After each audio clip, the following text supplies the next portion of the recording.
after 1. Heading down to Centennial Park, so we're going to be setting up here in a few minutes. So if you're in the area, you can come down and join me, set up a few chairs for Sunday. We do this every Friday right around 1:30. Get a few people together and just set up the tables and chairs and sound and all that. And so you're more than welcome to come down. Okay, this is about this week, Matthew 11 through 15.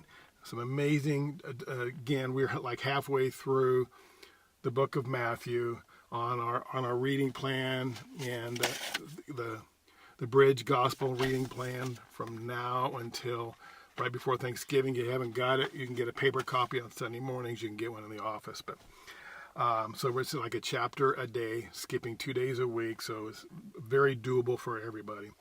It just kind of gives us a plan. Because I don't know about you, if I don't have a plan for even my studying, even for my devotions, or then it's just kind of a hodgepodge. Then it's just kind of all over the board. Then there's nothing really consistent. So I'm a kind of a planner. I need a plan to know what I'm doing. And so, but this week, kind of the one verse of all these 5 chapters there, one that really stands out to me, or this one person there, is John the Baptist. John the Baptist. Remember we looked earlier. He baptized Jesus, and Jesus, no, he says, Jesus, no, you need to baptize me. No, Jesus said, no, I'm going to baptize, I want you to baptize me, because that's what is right. That's what the Father wants. So John has this amazing ministry. And then some of John's disciples are going to start going over to Jesus, and that's what he's supposed to do. Another verse that says he must increase. John tells his disciples, he must increase. Jesus must increase. I must decrease. Basically, it's about Jesus. It's not about me. And if we could take that whole theme through the Bible, it's not about me. This book is not about me. It's about God's plan of redemption. But I'm not the star of this book. I know so many people like to, put themselves into the different places of different people. Like, oh, that's me. No. This book is not about me. It's about God's plan and redemption for mankind. And it's much bigger than that. But in Matthew chapter 11, I love this, because John the Baptist is in prison, and his disciples are coming to visit him. And because in those prisons in those days, you didn't get like 3 square meals a day and TV and your own cot and stuff like that. It was like you were dependent on other people to bring you stuff. Otherwise, you could just very well starve to death. But he comes to the prison, and then he asks his disciples, he's kind of questioning. He said, I'm in prison now.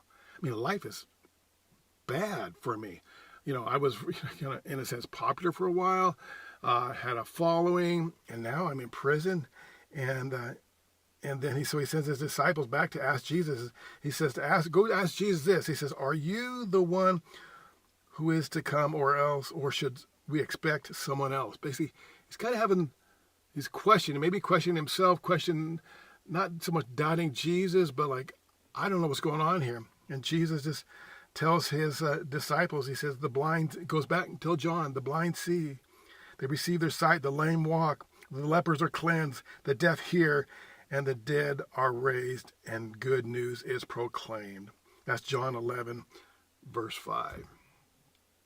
And I think that's all it took for John. Okay, just a kind of reminder, God's in control, lives are being changed.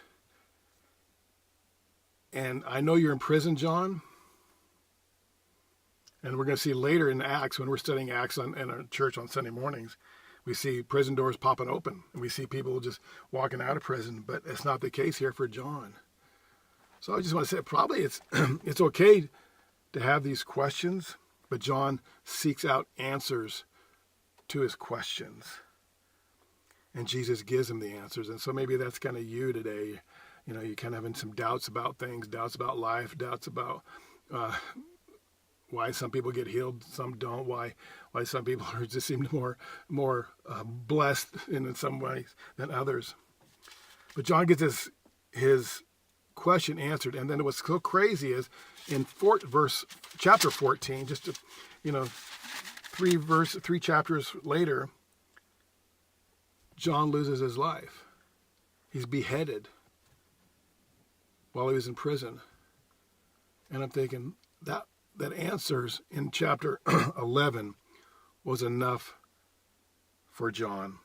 okay, I'm following Jesus. He didn't know that he was going to be beheaded not that long afterwards. But I'm following Jesus no matter what.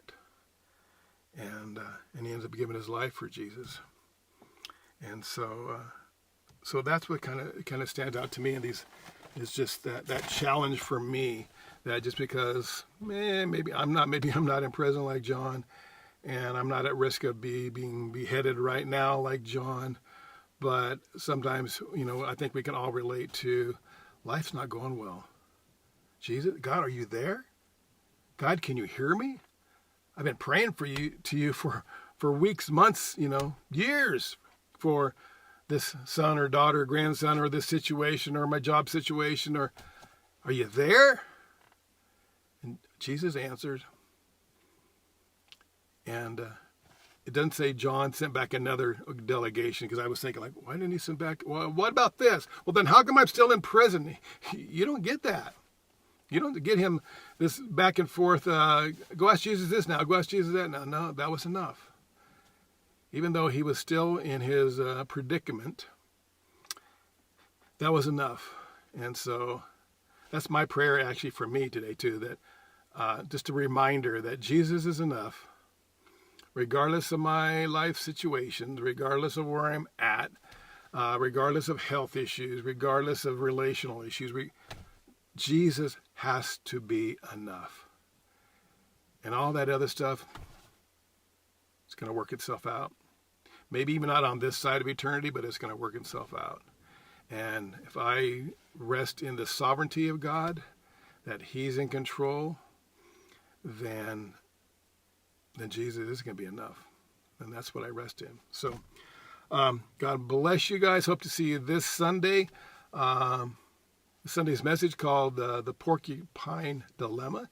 You'll have to come this Sunday and find out what it's all about. We're going to be in Acts chapter 15. I believe it starts at 22 through 41. And I hope